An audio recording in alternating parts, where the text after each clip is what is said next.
that the sun shines down its power to all the world and makes the wind blow strong as it will. I want to hope gentle rains can fall upon the land, so lovely earth can stay lovely still.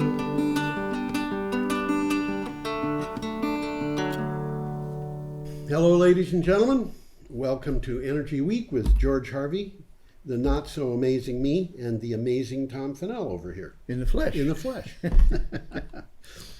I say this every time I start the show, but I say it because there's going to be people who haven't seen the show before. I should get over here, shouldn't I? So I don't have a line across my face.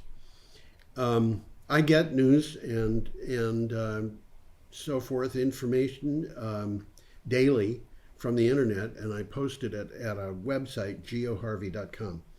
And you can go to geoharvey.com and find the stories that we're talking about. Or you can go to a couple of different links and a file that BCTV puts up with the show. Yep. And read the articles, because some of these articles are fun. Some of them are good. Some of them are well worth looking up. Well worth looking at. I'll try and mention some of the better ones as we progress. Tom always reads everything, so he's pretty knowledgeable. And then once a week, Tom and I get together. We're going to do our first article will be a week ago today. Today is the 22nd. 22nd? No, it's the 15th. 15th of October. We're starting with October 8th. We're starting with the 8th. I saw the date 10/15/2020, and just mentally added 7 to it and said that must be. So we're starting with that. No, we're starting with the 8th of October, which is a week ago today. And let's put this first. You want that picture up there? Well, you know, I'm just putting it up so you can put it up if you want. Pretty boat. I bet it's quiet to go on that. I bet you hear the Niagara Falls and you don't hear the boat engine. Well, the electric one that's what they say in the article, is quiet. Yeah. Okay. I've been, like I was saying to you, George, I've been on the Maid of the Mist long time ago. I was at Niagara Falls. Yeah. In 1950. It was about the same time I was there. Well, maybe we waved at each other. Who knows? Anyway, you didn't have a beard then. No, I didn't have a beard there. You know, one of the things that I've discovered I really like about the masks we wear. Yeah. Nobody notices when I forget to shave. Anyway, Maid of the Mist. This is an article from Clean Technica, and Tom has the title of the article. First, all-electric vessels in the USA launch in New York. The Maid of the Mist. There's a short video there, which is a good view of the falls. Yeah.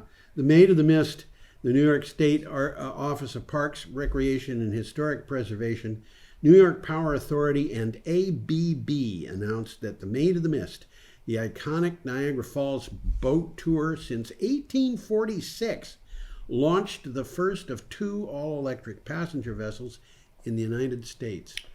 Well, for what it's worth, ABB is Asea Brown Boveri, which is basically the European GE. Okay. It's a Swiss-Swedish multinational corporation. Okay. And they're big guys. Yeah. One of the vessels is named for Nikola Tesla, who built the world's first major hydroelectric plant right there in Niagara Falls. Yes. In 1895. Yes. There you go. The new vessels are powered, here's where ABB comes from, by ABB's high-capacity battery packs with an onshore charging system. Right. So this is going to make it easier to hear the falls, not that there's any problems. Yeah. You know, as you say that, I was looking into you know, we talk about batteries, but we don't have an article about this, and I think that reminds me, I wanted to mention something so everybody knows about it. But I was reminded what you were saying of finding e-publication readers. You can get them from Barnes and Noble, Nook, and you can get them from Amazon. They're called what? What is the Amazon equivalent of Nook called? I've forgotten. Yeah, I know what you mean, but I can't think of the name of it. But yes. Yeah. They're both advertising that you can charge these things, and then use them for like 5 weeks without charging them. That sounds pretty far-fetched. Doesn't it? But, things Well, are changing. you can use them for 5 weeks as long as you use them for 3 minutes a day. No, I don't think that's what they're saying. I think they're saying significant use every day for 5 weeks. I wanted to mention this. Well, what does this thing do? This thing vocalizes the... No, well, I suppose it could, but some of them do. But I actually have one. I have a Nook reader that I got very cheap. It was $50. I don't think they produce that particular model anymore. But you put a book in it and you can read the book. And my son has one of these things. He travels a lot and he reads novels and books of all kinds he has useful. A couple thousand books in his library and his EPUB reader. I wanted to mention something that infuriated me this morning. The Republican Party in California has put up fake ballot boxes, so people who are putting ballots into ballot boxes will not get them delivered. And this guy does not like to lose. Yeah. And he's also capable of virtually anything. Yeah. And on top, what happened next was there was a cease and desist order issued to the Republican Party saying, stop this. Yeah. Yesterday, the Republican Party said, no, we're not going to do it. So it remains to be seen how this develops. Well, I don't know, but judges don't take kindly. They do not take kindly to that. And actually, people in this country shouldn't be taking kindly to that. This is an attempt to undermine, not the Democratic Party, but to undermine democracy in the United States. And I've seen statements, including one from Mike Pence, that make it look like that's exactly what they're trying to do. They're trying to stop the mechanism of democracy in this country. Well, the bottom line is you got to keep Trump in power, so you can't have a fair election. If a fair election is going to result in him getting out of there, he's not going to obey it. I don't think he's going to step down. I don't know what he's going to do. I've seen analysts who say he's worried that he's going to go to prison when he leaves the White House because he's been doing so many things that are just plain illegal. But although I got to tell you, there's another president that we've seen that I always like to complain about for shenanigans that were not quite as bad, but they were bad, and that was Bill Clinton. Oh yeah, no question about it. No question about it. He got very, very wealthy as president. Well, my understanding was that he actually was way behind when he left the White House. He owed a lot of people a lot of money, but made up for it. He doesn't anymore. No, he made up for it by... Him and his wife get like $11,000 for a 3-minute interview or something like that. Crazy. Anyway, we should be talking about... Yeah, let's move along. We got another picture coming We have a picture, and this is from Clean Technica. Tina Casey, I think, was the one who wrote this, and she just loves to... Take a look at this picture. I mean, we don't have time to analyze it here, but it's an interesting picture showing where hydrogen is coming from these days. And where it can go. And where it's going. Hydrogen basically can take over if we build it up. We could do everything that we do with fossil fuels using hydrogen. Well, up until recently, you really couldn't store hydrogen. They seem to have overcome that. They're storing it as a liquid. Yeah. That's cold. Well, that's just going to cost you some money. Well, I don't know. You know, some of the things that I've seen about hydrogen say hydrogen is so cheap in terms of its weight per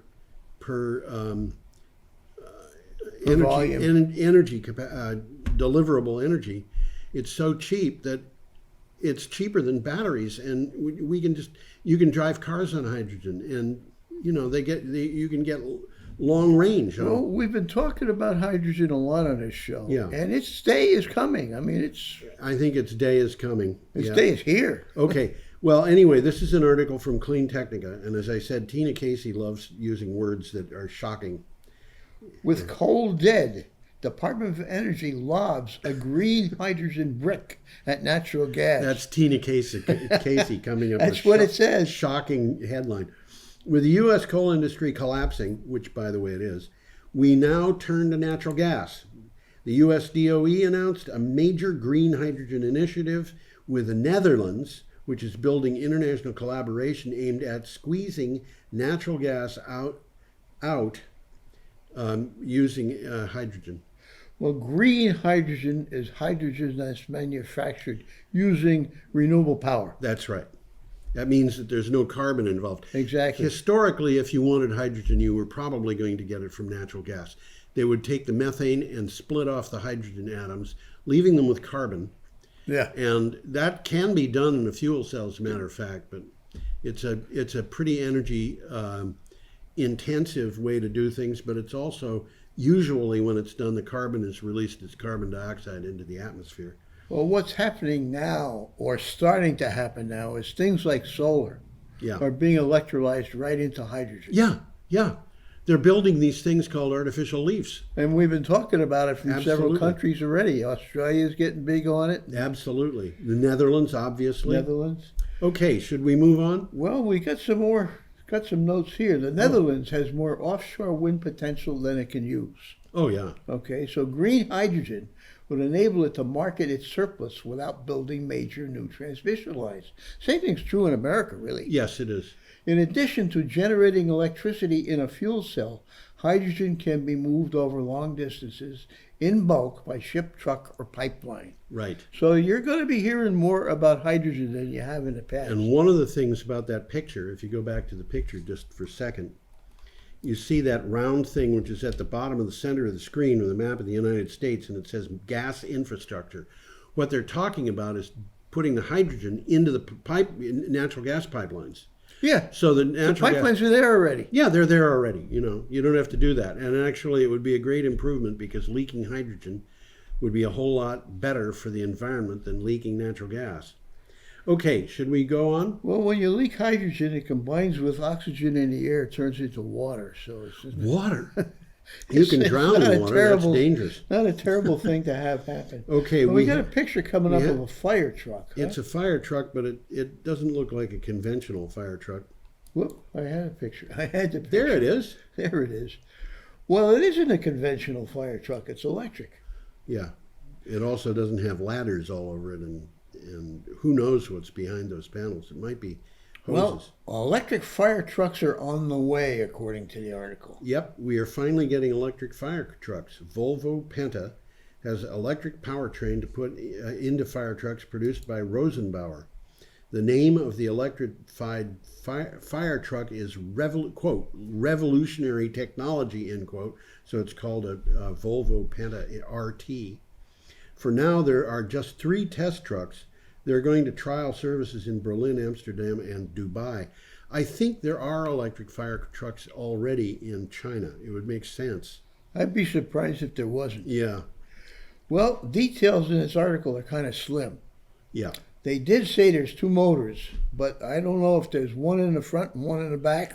I think one is a drive motor and the other one is a pumping motor. They didn't explain that. Yeah. But there are fire trucks that have drive motors, and then they have pumping motors. They have gasoline-powered pumping motors. Absolutely. Well, the 2 motors combine for nearly 500 horsepower, so they're not playing games. No. Battery size and range are not revealed. That's why the details are slim. Yeah. And in this particular case, there's also a diesel engine backup system. Well, there's another thing, too. There are 3 of these fire trucks. They might be 3 entirely different designs. So it might be that the details were not revealed simply because they didn't have them. It was confusing. It was confusing. Well, it's apparently more than just a fire truck with a battery. Okay? And they claim it's going to introduce a completely new vehicle architecture, which, quote, is set to transform the fire service industry. Okay. So the article wasn't big on details, and we'll probably hear more about it coming up. Yep. And now what we have coming up is Friday, October 9th. And we got a nice picture. And we have a this picture is a nice here, picture.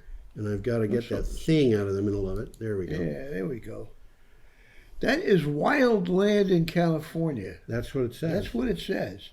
30% of California land must be conserved under Governor Newsom's new order. Well, that's a good idea. I think so. Citing a need to tackle the problem of climate change, California Governor Gavin Newsom ordered state agencies to conserve 30% of the land and coastal water by no later than 2030. The move is a bid to sequester carbon in states' natural and working lands. And you know, Tom, when I read this article, which, you know, I read it and I thought about other articles that have come up, and all of a sudden I realized something which I had known for a long time, but it seemed immediately urgent because of the fires in California. And that is, conserving the land is not going to mean conserving forests like the ones that are there now. Not necessarily at all. Because the ones that are there now are just going to burn. Yeah. What we need is forests that are not going to burn. Yeah. And that means probably different kinds of trees. A lot of environmental engineering. Yeah, that's what you call it, really. And this is where I think a lot of kids who are in high school these days would have got careers in front of them in environmental engineering. It's a very promising field. Yeah, it is. Okay, you want to go on? Yeah, let's move on. Okay. Icebreaker, no longer subject to nighttime shutdown. Now, we've talked about Icebreaker a bunch of times, and this is from Renews. The Ohio Power Siting Board has adopted a motion removing a nighttime shutdown requirement for the proposed 21 megawatt Icebreaker offshore wind farm on Lake Erie. It removed a clause that would have required the turbines, I was going to say carbines, to be stored during the night from March 1st to November 1st. There's something going on there that we don't know about. I don't know what was going on. It just doesn't make sense. They agreed before they licensed this thing that they would not do that. And then, surprise, they did it. And the people who were going to put in the Icebreaker project just said, we can't do that. We can't. It's uneconomical. Yeah. It doesn't make sense money-wise. It means that about half the power that you would generate in the course of a year is not going to be generated. Yeah. So. Well, we got another picture coming up. We do. Of Wall we have Street. A picture of Wall Street. Let's look at Wall Street. Everybody stand up and salute now. Yeah, when I was in college, and I went to Columbia for a while. So did I. Did you? I didn't know that. Yeah, I did. Took some night courses at Columbia. Yeah. Well, I was at Columbia. I took some courses. I didn't ever have any intention of graduating from Columbia, but you know, there I was, and I read a thing saying that at that time the air pollution in Wall Street was so bad that the level of carbon monoxide on the street was lower than the level that you could legally wear a mask for. In other words, there was no legal way, if you were going to impose the standards that the federal government had, that anybody could work on Wall Street. You'd have to walk around Wall Street with a gas mask on. You'd have to have something that would actually provide you with air rather than something that would filter the air, because the oxygen level was too low. So anyway, this is from Clean Technica, and it talks about Donald Trump and his economic success. Who wrote this? I did. You did a good job. Huh? I had a lot of fun with this one. Yeah. I'd known about it for a long time. Then I looked into it and said, wait a minute, things have changed. What do you got for a title? Donald Trump and his supposed economic success. President Trump claims economic success based on the Dow Jones Industrial Index. But if we look at the other Dow Jones indices, picking some that might have profited or suffered from Trump policies, what we find is very different from what Trump would like us to believe. Well, the Dow Jones Industrial Index has generally been up. Yeah. However, the Dow Jones Oil and Gas Index has fallen nearly 60%. Yes. And the Dow Jones Coal Index went so bad that they stopped publishing it. It just disappeared. It just disappeared. Vanished is the word they used in the article. Vanished. And you know, it's interesting because the Dow Jones Oil and Gas Index fell 30% fell by 30% of what it had been when Donald Trump took office. It had already fallen 30% when COVID-19 hit. It fell another 30%. And then it tried to climb up, but it couldn't do it, and it went back down again. The Dow Jones Coal Index, as you said, just vanished. The Dow Jones Automotive Index was pretty steady. It stayed the same until the car companies started talking about electric cars. That's what the article says. Now it's up by about 250%. and it coincided, as you were about to say, with new interest in EVs by automotive companies. Yeah. And the final thing was the Dow Jones Renewable Energy Equipment Index. That's up 320%. Which is up. Renewable. That's the active word there is renewable. I don't think Donald Trump intended that to happen. Anyway, it didn't happen. So, I mean... Well, America is failing as a builder and seller of technology. Yeah. We seem content to sell buses with diesel engines while China is selling electric buses. And dominating the market as a result. Then dominating the market. We talked about that order for 195 buses that came from Panama. We've mentioned it. Several weeks ago. Yeah. They were going to do 160 diesel buses and they canceled that. They canceled the 160 and just went to straight electric. Okay, any more? This is an interesting one coming up. Yeah. Global green hydrogen pipeline tops 60 gigawatts. I'm going to say it again. A gigawatt is a bigawatt. Yeah. There are over 60 gigawatts in the pipeline of planned green hydrogen projects. Now, we were just talking about green hydrogen a minute ago. Yeah. So we're back to that again. Rystad Energy research shows this. Analysis said 87% of the projects are gigawatt scale. Europe, that means big. Yeah, well, as I said, big. Gigawatts. Yeah. Europe and Australia dominate the global pipeline, which includes 11 proposed electrolyzer projects with a capacity of a gigawatt or more. So, well, China is currently building a 5 gigawatt facility in Mongolia, which is more than enough to power the entire state of Vermont. Is Mongolia really a country? Well, it's a part of China now. No, it isn't. Mongolia is really a country. There's two kinds of Mongolia. There's Inner Mongolia and Outer Mongolia. Inner Mongolia is inside It's part of China. Outer Mongolia is kind of between. Well, this they're talking about is Inner Mongolia. It's Inner Mongolia, yeah. But it's more than enough to power the entire state of Vermont. Oh, yeah. I mean, they got 5 gigawatts. What do we have? A half a megawatt? Of solar right here? We've got 5 megawatts here in Brattleboro. 5 megawatts? Yeah. Oh, okay. Yeah, right. But I don't know. I don't remember how much solar we've got in Vermont. But the amount of solar... I was just thinking about Brattleboro. Yeah. It's 5 megawatts. 5 megawatts. And then we've 5 gigawatts is 1,000 times 5 megawatts. We've got, so it's 1,000 times the size of that one array. Yeah. We've got a lot which looks big. We've got a lot of arrays in Brattleboro. Yeah. We do. And it looks big until you think about the fact that they've got these things that are 1,000 times as big. Okay, we're up to Saturday, October 10th. And we got a picture here. And we have a picture, which I just went off of. There's the picture. It's the track of Hurricane Delta. And, this is scary. This is from the BBC. What do you have for a title, Tom? Hurricane Delta makes a landfill in storm-battered Louisiana. Yeah, there's a short video here. Yeah. And there's a lot of pictures. We're going to talk about this again. We will.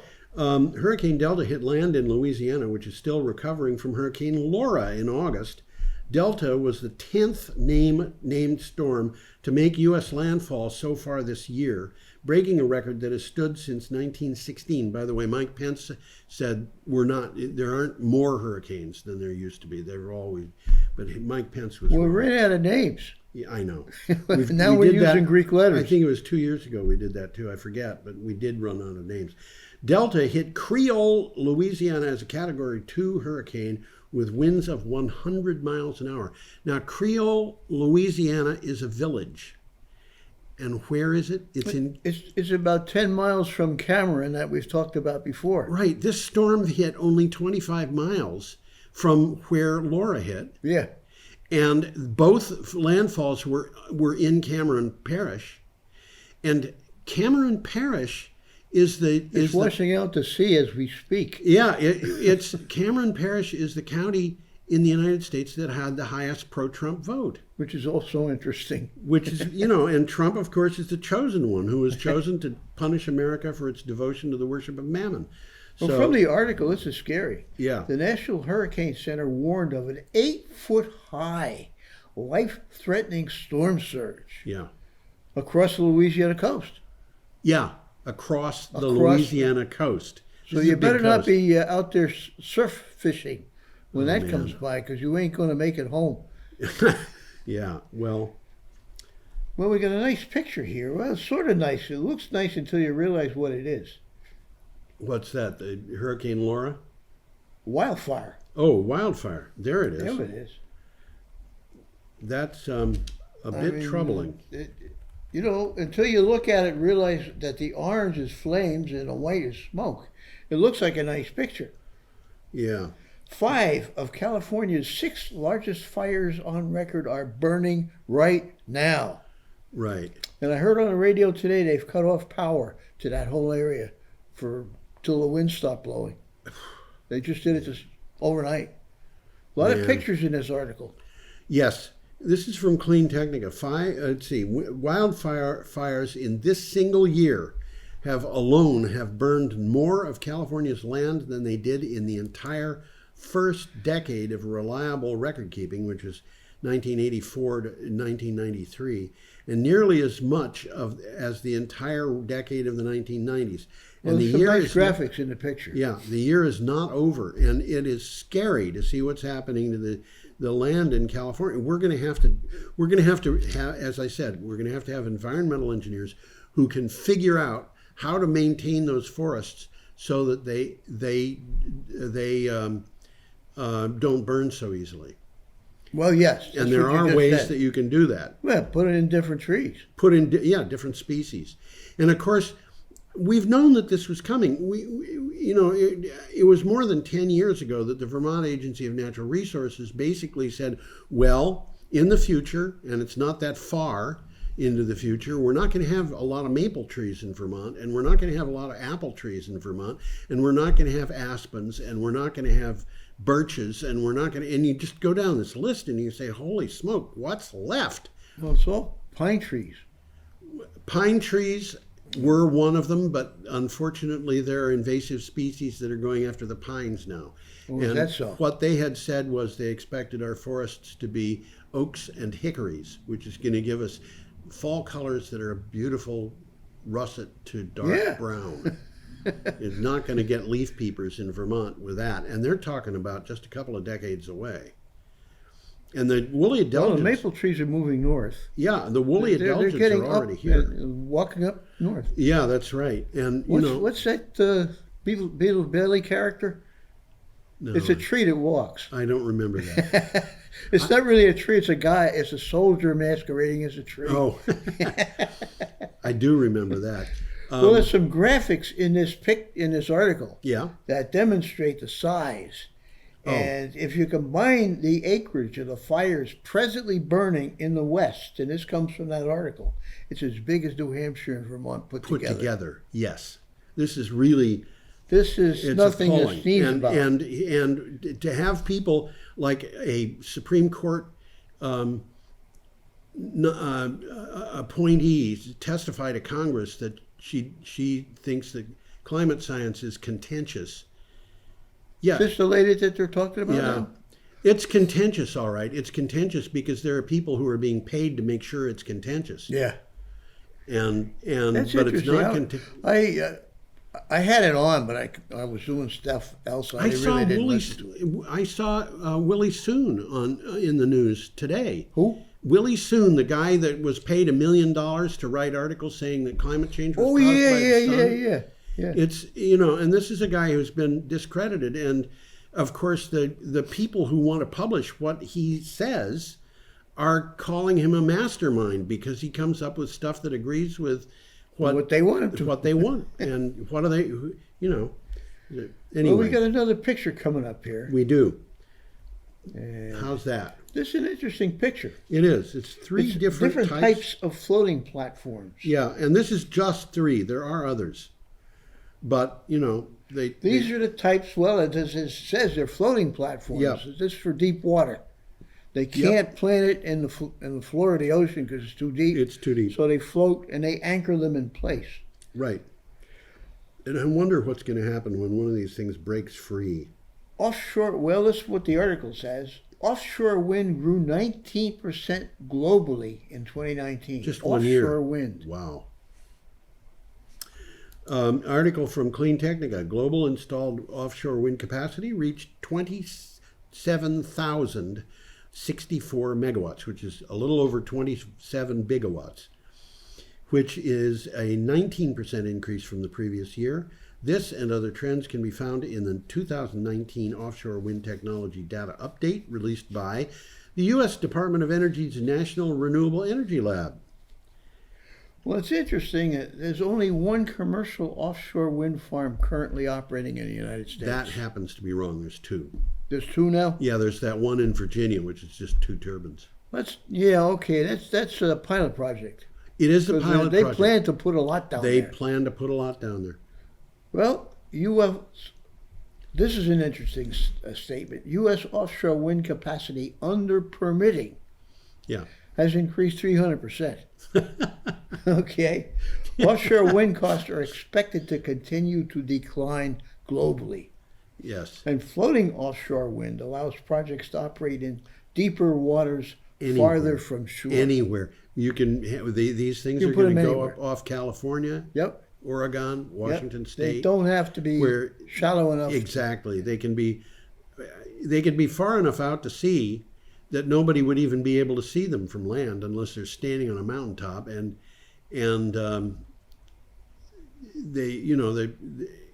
it's an entirely different business than in terms of anchoring these things than having to put them in shallow enough water where.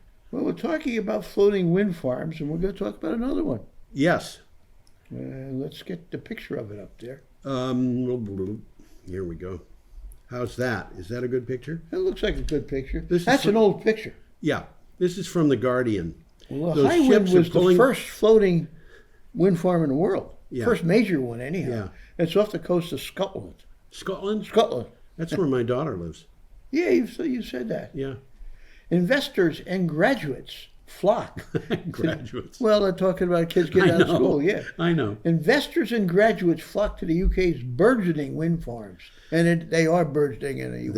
They are, yeah. It's like one of the big world centers for the. And one of the things that came to mind when I was reading this and other articles, there's a reason why Scotland led this. And that is Scotland had offshore oil.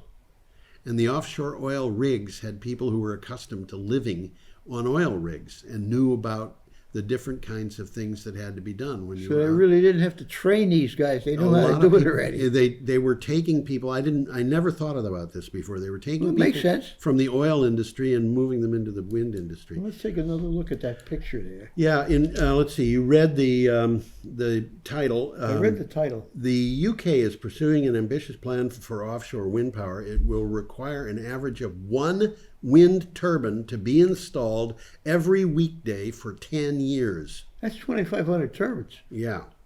That's enough to power every home in Britain. Yeah. £50 billion investment from the private sector and many workers. They're going to have a lot of people working on these things. And one thing, Britain looks like it's going to become the Saudi Arabia of wind power. That's what they're saying. That picture, by the way, shows 3 tugboats that are pulling in different directions. Well, that thing's floating. They're trying to, they're all coordinated. They're not pulling against each other. I know. It's not but they're trying to get it exactly where they want it so that they can anchor it. Yeah. Yeah. Okay. Next. We've got another picture coming up. We do. We have a picture of downtown Manhattan. We had that picture. There we go. There you go. That's New York City. That is New York City. Either that or it's a truck. It's both. Okay. And this is from Clean Technica.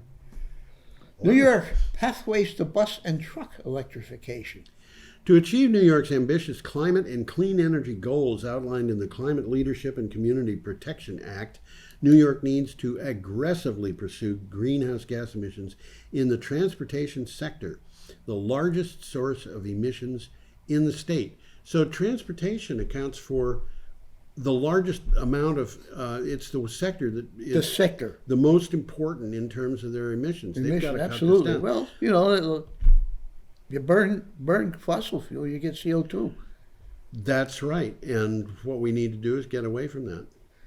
Well, New York State has signed a 15-state memorandum of understanding, which sets a goal for 30% of truck and bus sales to be electric by 2030 and 100% by 2050. That's quite ambitious.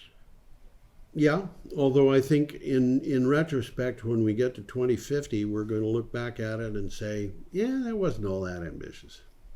Well, it's moving in that direction. It sure is. There's no question about it. Okay, we are up to Monday, October 12th, I believe, and we have a picture of an interesting solar farm, an agora-voltaic array.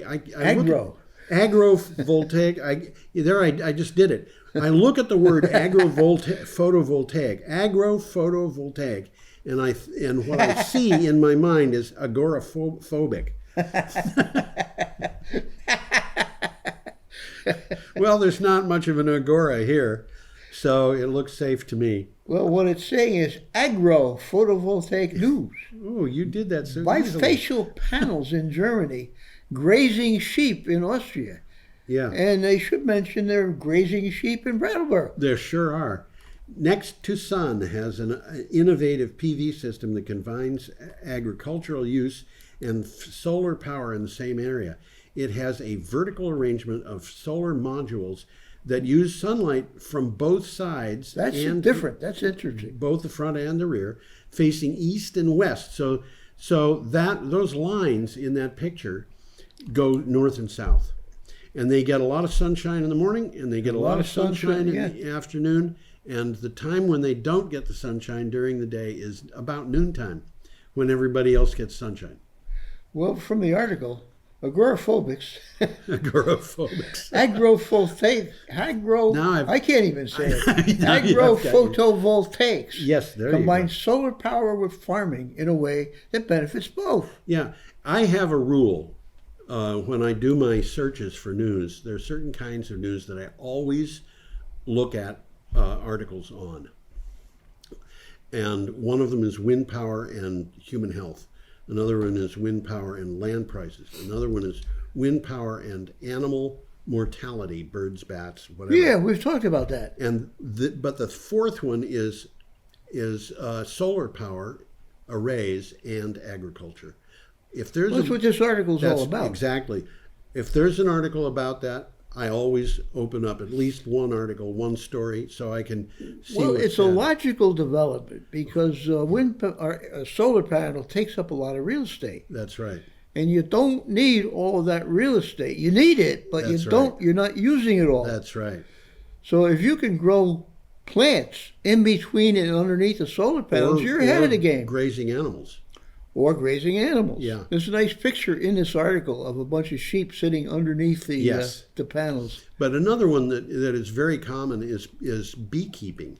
Yes. Beekeeping under solar panels. And the benefit that does is it will benefit somewhere between 25 and... all of the farms around. Right. 25 to 30 square miles of farms will benefit from one solar array with a lot of bees. And they go out and pollinate plants for the farmers. And, we're living in a time when the bee populations are under pressure. That's an interesting picture. You can see that the panels are vertical. Yeah. And there's a great big avenue between them. Yeah. Why don't you put that back up again so people can see it as I'm looking at it here, but it's not up on the... Yeah. Yeah. I'm looking at it behind us, and it should be up in front of us. Yeah, as you said, those panels they almost look like fences. Yeah. And this is a new development, really. They didn't have these bifacing. Well, they had them, but they hadn't been used in this manner before. Yeah. I was thinking about buying some. I'm going to say 2 years or 3 years ago. 3 years ago, but the what's happening here is obviously you can do a lot with that grass that's growing between those panels, and Well, you could grow corn between the panels there. You wouldn't be having any problem. you'd have to raise the panels though to make sure that the corn doesn't shade them. Yeah, I guess early in the morning and late at night. But Yeah. during the day, the panels aren't going to shade anything. No, the corn shade the panels. The panels would be higher up than the Oh, corn. I see what you're saying. Yeah. But on the other hand, there are a lot of things that you could grow in there. Well, potatoes do pretty well. Tomatoes do pretty well. Right. Matter of fact, some of the plants you grow better under panels. Exactly. It's funny. Now we've got pawpaws growing in Brattleboro. Yeah, you told me that. There's one growing just not very far down the street from where I live, and it had quite a production of pawpaws this year. And you could get the pawpaws in the Brattleboro Co-op. I have read that pawpaws really want very much not to see the sunshine until they're at least 18 inches tall. The little trees as they come up. They get sun scorched or something like that when they're So you want to keep them in the shade. And pawpaws are not forest top trees. They're trees that live below the canopy. They always get a lot of shade. And that particular pawpaw is rather close to a building on the north side of it. So most of the tree is shaded all summer. Okay. So, and it seems to be quite happy. Okay, we should move on, I suppose. I think we should. We got another picture coming up. We do, and this is the Polar Stern, which means pole star. And it is the Irish News that comes up with this, despite the fact that means pole star, huh? Yeah, it does. Yeah, okay. International scientists return from the Arctic with a wealth of climate data. We've talked about these guys. We've talked about these guys. We talked about this when they went there. They had children on the ship who were going to school on this ship. On the ship, yeah. Yeah. They had a whole city set up. Basically, yeah. On the ice. On the ice. The RV Polar Stern Icebreaker, a ship carrying scientists on a year-long international effort to study in the high Arctic, has returned to its home in Germany, carrying a wealth of data that will help researchers better predict climate change in decades to come. This article is just one of several that appeared simultaneously about this ship returning. That's the same thing. And one of them this is news. Yeah. One of them quoted the head researcher as saying, "The polar ice is dying." That's what the article says. Yeah. Well, the article says that more than 300 scientists from 20 countries took part in this expedition. Yeah. Okay, they're bringing back all sorts of data, ice cores, snow, water. Yeah. They're bringing back enough to keep them busy for a long time. Yeah. So the information will be used to improve scientists' models of global warming. Yep. And this is an interesting sentence. The ship encountered unusually thin and mushy conditions in the region that allowed them to make an unscheduled detour to the North Pole. Can you imagine mush at the North Pole? Doesn't sound... Do you remember when the Nautilus went up there and broke through the ice? Not really. Well, it was... I'm sure it did, but I just like don't 1959 or something. Yeah. It was part of the International Geophysical Year, maybe. And it popped up through the ice. And it popped up through the ice. Well, the ice was like 3 feet thick. It isn't anymore. Not anymore. By the way, I don't know if we mentioned this article and the one before it were both from Monday, October 12th, and the next one is too. Should we go on to the next one? Yeah, we got another picture coming up. This is a picture. Oh, this is a really nice, pretty picture. Look at that. Oh. Wow, that's Lake Charles. Well, that's Lake Charles just before the hurricane. Hurricane Delta hit it. This is before Hurricane Delta. Okay, this is from Clean Technica. Louisiana has been hit by 3 deadly hurricanes this season. And the article goes on to have some reflections on riding out Delta. There's some nice videos here. Yeah, Jonna Kreider did a nice job with this article. The Gulf Coast states face tropical storms and potentially hurricanes every year. However, 2020 takes the cake. Louisiana has had to brace itself 6 times this year for potentially destructive storms. During Laura, the winds raged for about 9 hours, but Laura was silent compared to Delta. Now, of course, what's happening is the author here is talking about an experience of one person in one place. Yeah. And it happened that for that person, Laura was not as noisy as Delta, but Laura was a much stronger storm.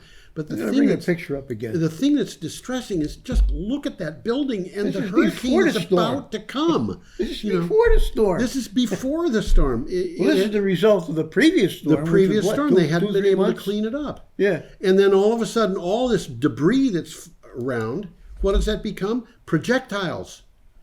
Absolutely. This is just an incredible mess. Look at all the glass that's missing. Yeah, I'll and pull it up again. this is not in Cameron Parish. This is in the next parish north. But It's the town of Lake Charles. it's the town of Lake Charles, which is north. Which is a little bit inland. It's a little bit inland. That's right. And it is distressing. It really is distressing. Well, the article starts off saying that 2020 has produced so many tropical systems that they had to move into the Greek alphabet for naming these storms. Right.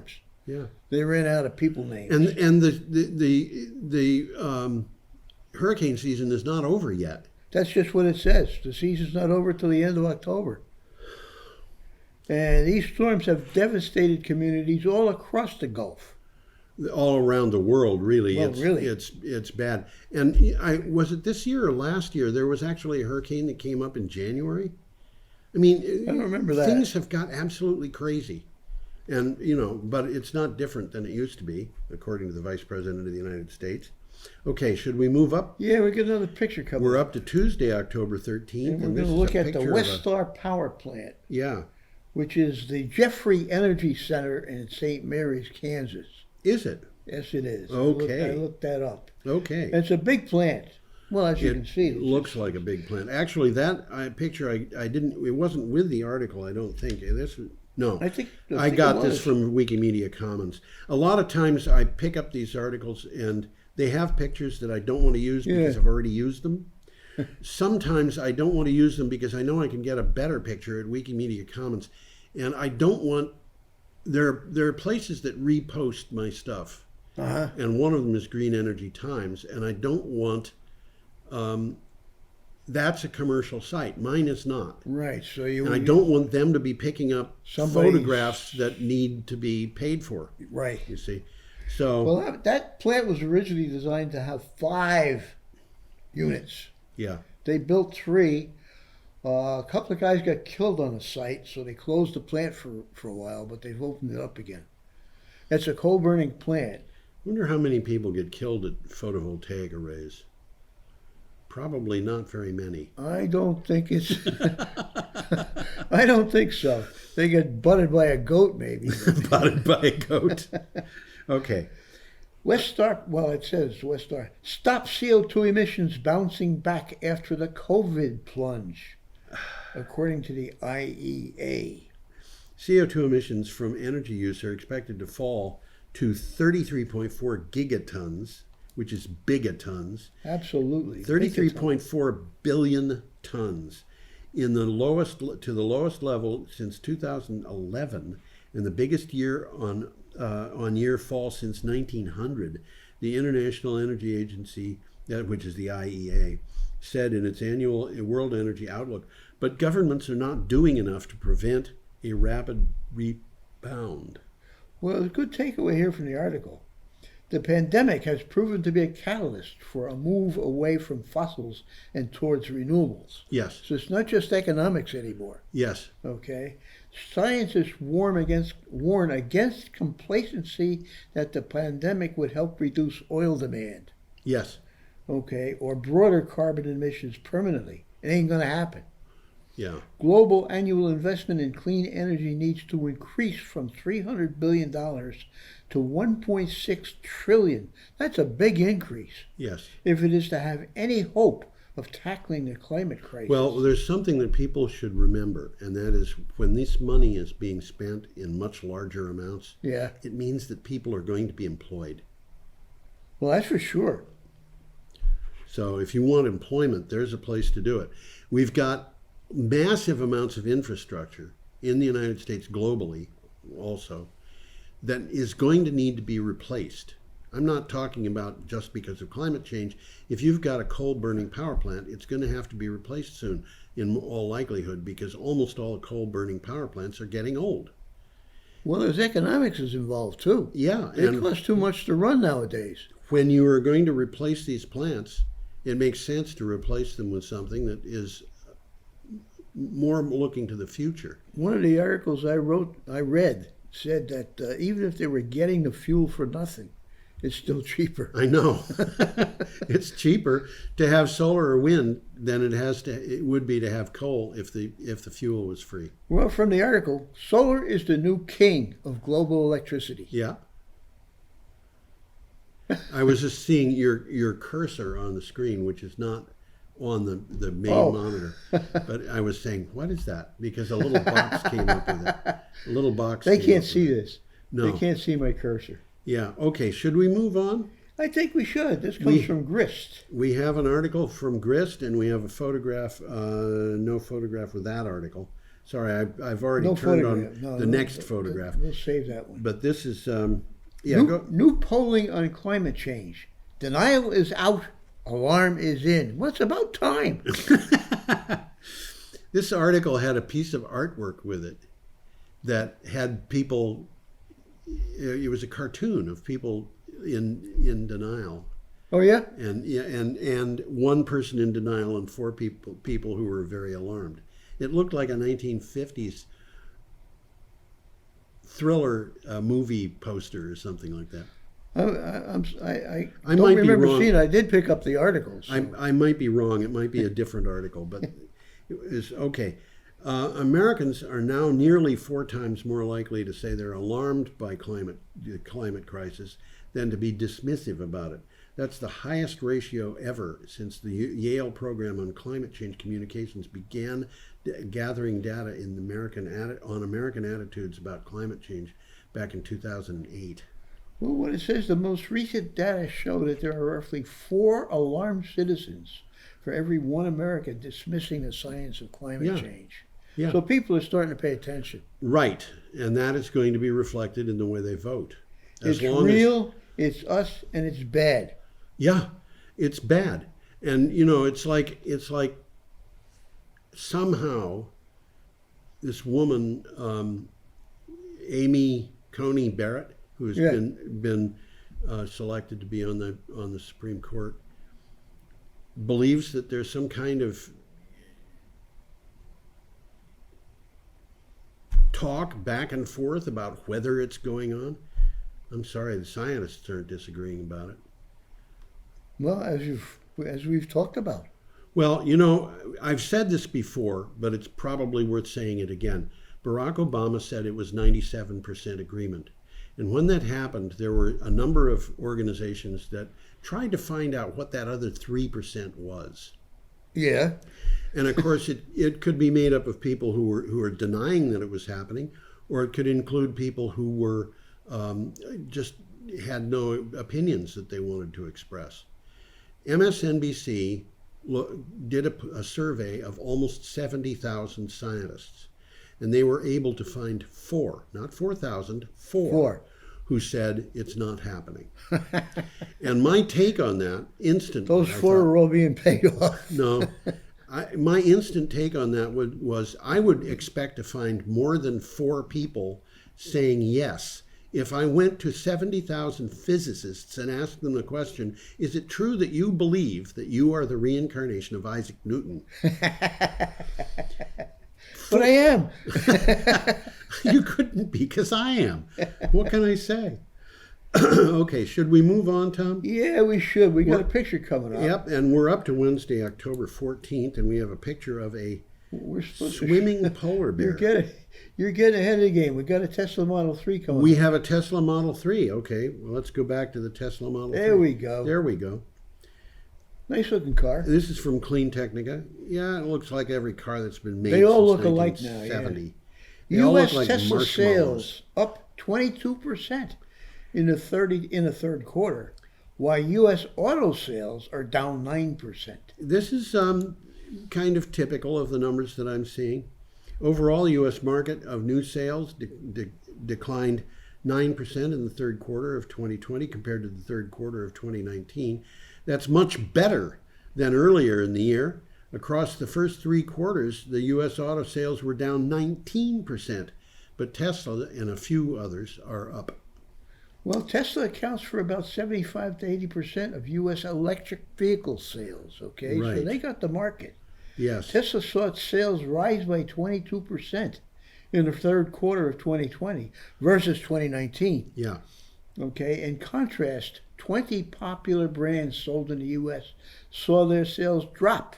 Right. Okay, 8 brands sold besides Tesla rose, but not as much as Tesla. Yeah. And no auto brand had positive results in the first 3 quarters of the year. So even Not Tesla, even Tesla was down for the first Yeah, it was 3 quarters, 2%, but they were down just a little bit. Yeah, 2%. Okay, we've got to move on. We've got 3 We've got a articles nice in about bear 3 swimming minutes. here. Let's look at this This guy is from here. KTVU, San Francisco. Swimming bear. That's what it says. It's a swimming, looks like a swimming bear. Trump administration study finds climate change and oil drilling could threaten polar bears. Duh. This is a Trump administration study. That's news. A study examining polar bear habitats in Alaska found that upcoming large industrial activities could have an effect on polar bear populations. Well, what do you know? The bears are already fighting for survival due to climate change factors, including rapid ice loss.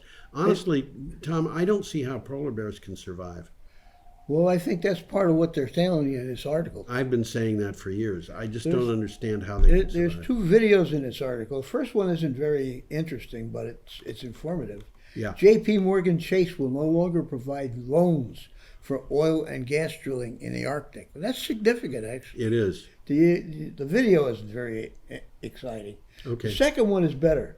The Arctic may now be accelerating global warming due to melting permafrost. Permafrost regions could be releasing as much as 2 billion tons of CO2 annually. And that's an interesting video. Yeah. Okay, we've got an item from The Verge. From The Verge. Solar energy reaches historically low costs. Duh! In some parts of the world, solar energy power is the cheapest source of electricity in history. That's correct. That's what it says. Thanks to policies that are encouraging renewable energy growth, according to a report by the International Energy Agency. In most countries, it is consistently cheaper to build solar farms than new gas-fired power plants. Well, the article gives all the numbers, and they back it up. Yep. They back it up. The costs are coal. And incidentally, the cost of solar installation is still going down. It's still going down, and coal is going up. Yes. Okay, our last item is from Green Tech Media. And we got a nice picture here. We have a nice picture from It is a nice picture. Statkraft of a Norwegian hydro plant. I look at that and it reminds me of what was the movie?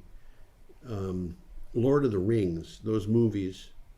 I don't know why. Anyway, what do you got for a title? Hydropower pushes for greater access to green finance. Right. They're looking for money, guys. Hydropower, the largest source of renewable energy, could be using environmental, social, and corporate guidance measures to bolster project financing from the end of this year. Now, this is the sentence that I thought was important. Investors are increasingly scrutinizing environmental, social, and ethical standards. Well, that's good news. It is, and I think that's kind of the way things are going to be in the future. Well, what the article says is large energy infrastructure projects such as hydropower can have significant adverse impacts. And Yes, they can. They can. They can. Yeah. The Hydropower Sustainability Assessment Protocol of 2010, which covers 26 topics from community communications and consultation to infrastructure safety, is a major step forward for the sector. Right. So they're starting to look at it themselves. Right. Well, I think we've kind of run out of. We are what up we've to been our talking final about. slide, which is there on the screen. There it is. Have a fabulously auspicious week. And You could put us both up if you want, Tom. We can Well, I wave think goodbye, I or could we do can just that. end it at that I point. think I could do that. We can all wave Give people goodbye. a chance to see us. Adios. Have a nice week.